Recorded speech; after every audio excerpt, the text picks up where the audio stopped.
Hello, and welcome to the latest episode of the Lisa Pezik Show.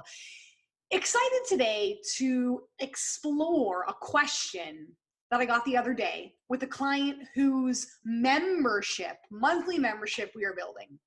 And she said to me, does the size of my following on Instagram impact, or is that going to impact when I launch my membership? Meaning that if I don't have a whole heck of a lot of people following me, does that mean that my membership is going to tank?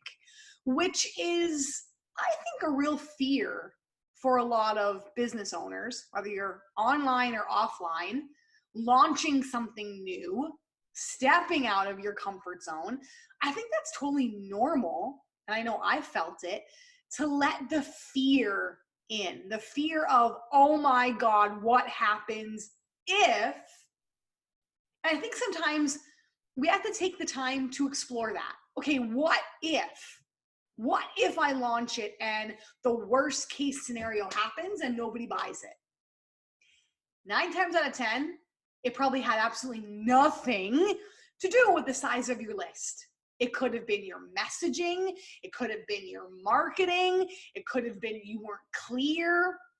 It could have been looking like crap, so people made a judgment that they were going to get crap because your branding wasn't great. I mean, there's so many things that you want to look at when something went wrong or something didn't go as planned and you are going back and reevaluating it. But it rarely has anything to do with your list. I think the deeper piece of that is not wanting to feel like a failure or not connecting with people.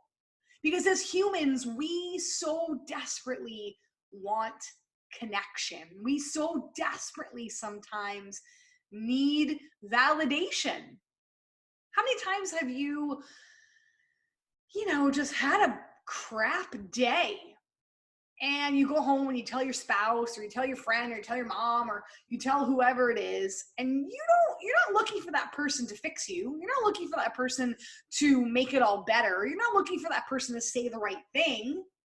You're just looking for that person to go, yeah, I hear you. That sucks. That sounds like your boss was a douche today. Or that sounds like, that would upset me too. That sounds really terrible what happened to you. I get it. I hear you. Yeah, I feel that. I feel you, right? We're not asking for their advice. We just want them to hold that space with us. We want that connection with that person that we're speaking to. And I think that is kind of that underlying fear for people when they launch is, what if it tanks? What if nobody buys it? Oh my God, then I'm a failure. Then it means I suck. And I think it all goes back to, and the exercise that I took her through was your intentions. What are your intentions with launching this membership? So it never starts with the goal. A lot of times you think the goal is to get it launched. Hooray. That's just the beginning. The goal is to get it launched and to get 30 people in it. Okay, so you get it launched, awesome. But then what if you get 3 people in it? Then all of a sudden you're now a failure and it all sucks and go home and cry? No. So the goals, I think, sometimes pigeonhole us into thinking it has to look a certain way. And if it looks like this, success, and if it looks like this, failure. And it's never that black and white. An intention is, my intention is to get this information into the hands and hearts and ears and minds and eyeballs of people who need it, who desperately need it, right? Different evaluation at the end of what happened. If your intention is, my goal is to get this into the hearts and minds and hearts and ears and eyeballs of the people who need this, and that's 3 people, that's success. If the goal is launch this sucker, get it into 30 people's hands, and I get it in 3, failure. So are you seeing where the goal sometimes can trip us up? The goal is like saying there's only one way that I can drive to a certain place. Point A to point B, only one way I can get there. Or maybe not even drive. Point A to point B, there's only one way I can get there. Because let's say maybe there is only truly one road. If you live in like where I grew up in like backcountry town, 1,000 people, 800 to 1,000 people in the town, like there may only be one road. But the car isn't the only way you can get there. You can walk, you can ride a bike, you can take the bus, take a train if it's available, right? It might take you way longer, but who knows the beauty you'll see when you take a different way, a different modality, right? So a goal is saying there's only one way. An intention is saying, here's my thoughts, here's what I want, here's my heart's desire, and whatever vehicle or whatever way you're going to get me there, I'm open to receive it. So that starts with people, person, one. Doesn't necessarily have to be 1,000, 1,000,000, 100. It starts with one person, and then 2 people, and then 3 people. And if you're willing to stay in the long haul and see it through, because your business and your mission and your message matters to you, then you're okay building it one by one by one by one. Because I'll tell you, it doesn't, we think when we have small numbers or perceived small numbers, we think that that's the course of how an online business is going to go. Like, oh my God, 1 and then 2 and then 3 and then 4 and then 5 and then 6 and then 7 and then, oh my God, it's going to take me 35 years, to make my first couple $1,000, or it's going to take me, 17 years to make $1 million. That is not the case. I find it goes 1, then 2, then 3, then 15, then 40, then 150, then 300, then 500, then 2 million. Like, I don't know, right? Like, I find that when you get that momentum, it's like in the beginning when something gets rolling, it's like slower, it's like a ball, right? It's slow to start, but then once it starts rolling, it picks up speed and momentum and it goes. Your business is the exact same thing. So we never discount those beginning 1, 2, 3, 4 people that really give us legs in our business. Some people call them like the pioneers. And I love that, right? What did my friend Michelle call it? Michelle Eads, I love you. Fabulous 100, or I think she called it her fabulous 100, first 100 people that were going to be in her program, right? It's like, yes, they are fabulous. And you should be calling them that. And a lot of times people, they ask me, when is that right time to add another asset to the business? And when I say asset, that means course, group coaching program, one-on-one program, mastermind, like another offering, or I like to call it an asset. Because I call it an asset because once it's built and you have it for the rest of the time, the rest of the life of your business, as long as it stays in line with what you're doing. You can repurpose something that you built 5 years ago, put a new spin on it. That's why there's version 2, 3, and 4, and off you go. So I see it as not only an offering, but an asset, because once it's built, it's there for you and you got it and the work's done. And I love that. But they ask, when is the right time to add another offering or asset to your business? And I say it's when you've mastered the first one, when you've got a system and a strategy of conversion that you can rely on. You've perfected the sales process of the funnel. That's another way you can use a funnel. I think of a funnel as because we build it, a landing page, cart page, thank you page. I think of that as a funnel. That's a very technical way to look at a funnel, like meaning what are the moving parts of a funnel.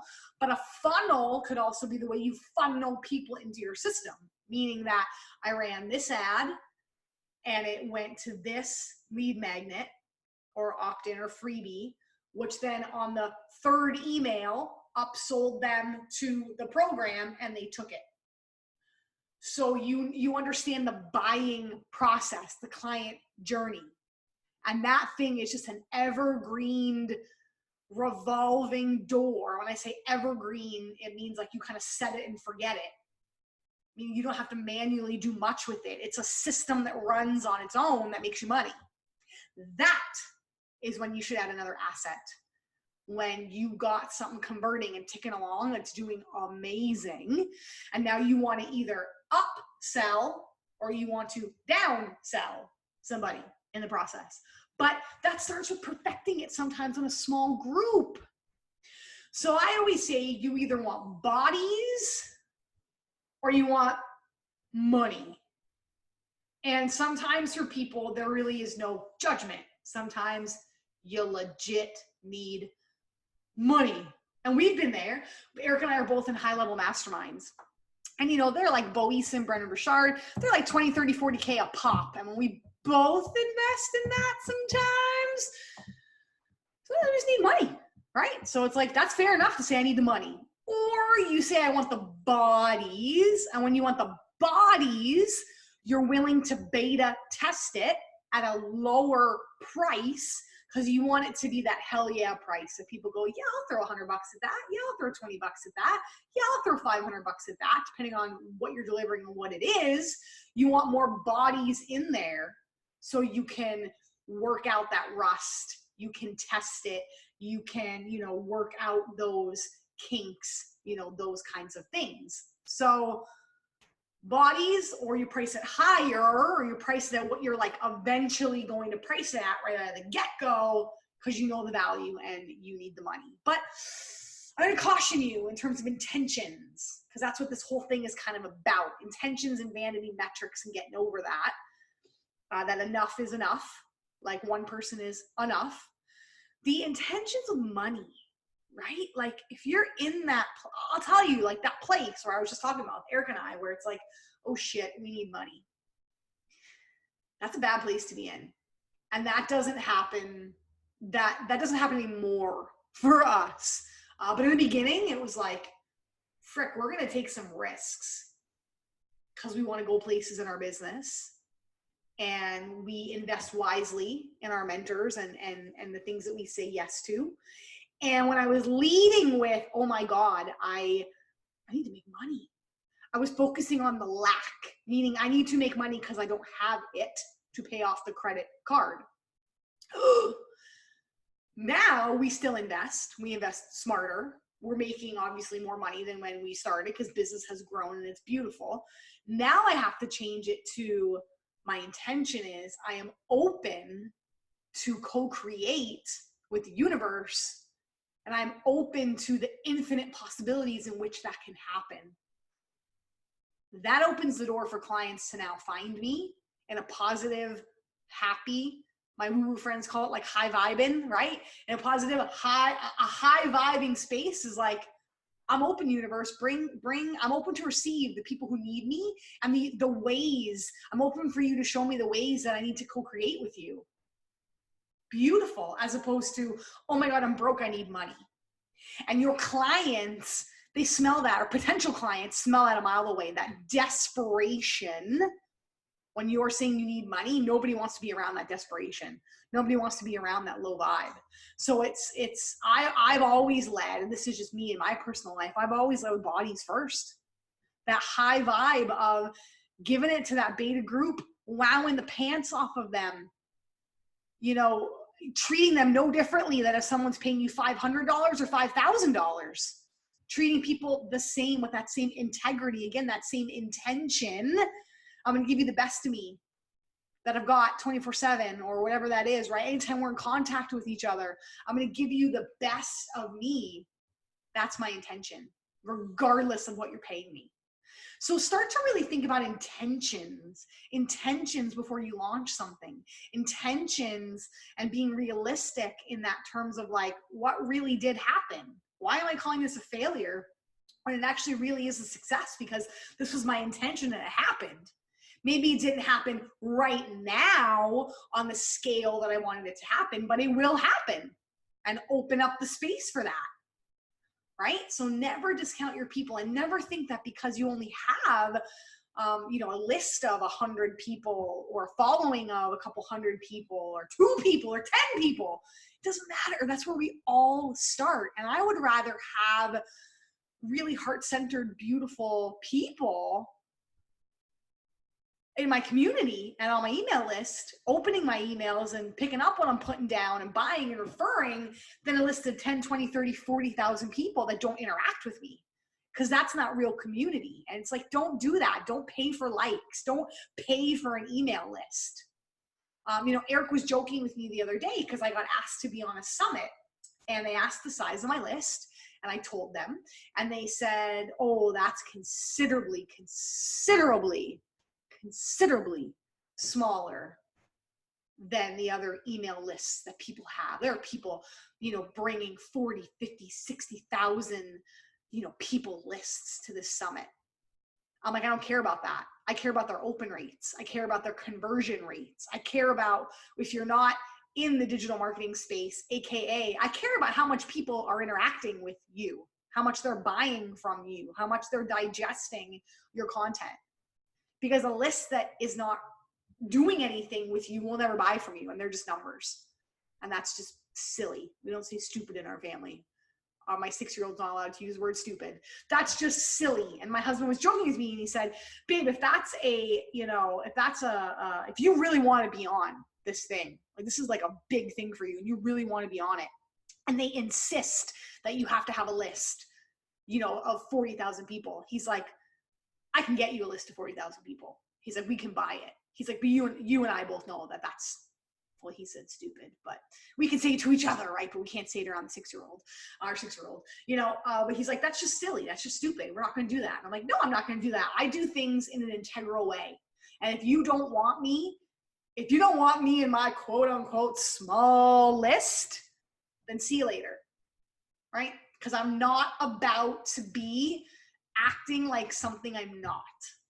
When I started out in business and I was writing copy and writing emails, I would say, I will get back to you. I will email you. Some people say, I'm going to say we, because I want to sound like I'm bigger than I am, or the team, before they actually have a team. Don't do that. Don't do that. Brendon Burchard, one of my mentors, said, never make your small business small-minded. And that quote always stuck with me. I don't really know. I don't have a small business anymore. But when I was first starting out, and I would have maybe called it a small business, it's true, never make your small business small-minded. Don't think that you can't just be who you are and speak to the truth, because, man, I just shake my head when I see this, make 7 figures in 7 days. And I'm like, you're not speaking the truth. You're not speaking the truth. And integrity and intentions, for me, are everything. And I hope that that is the same for you. So wanted to come on, wanted to address that. I was going to speak about a totally different topic this week. I'll hit you with that next week. But I just wondered how many other people were having that worry, having that fear. And I thought, focusing on goals instead of intentions. And I thought that would be a good thing to come on and teach you. So thank you for tuning in. If I can help you with your intentions, Lisa at lisapezik.com, Lisa at lisapezik.com. Email me. Let me know what you're up to. Would love to help you. I have those 15-minute calls we can get on together. And my intention in that call is to literally serve you. Right? So many people say, oh, I'm not getting on a 15-minute discovery call because it's going to be an icky sales pitch.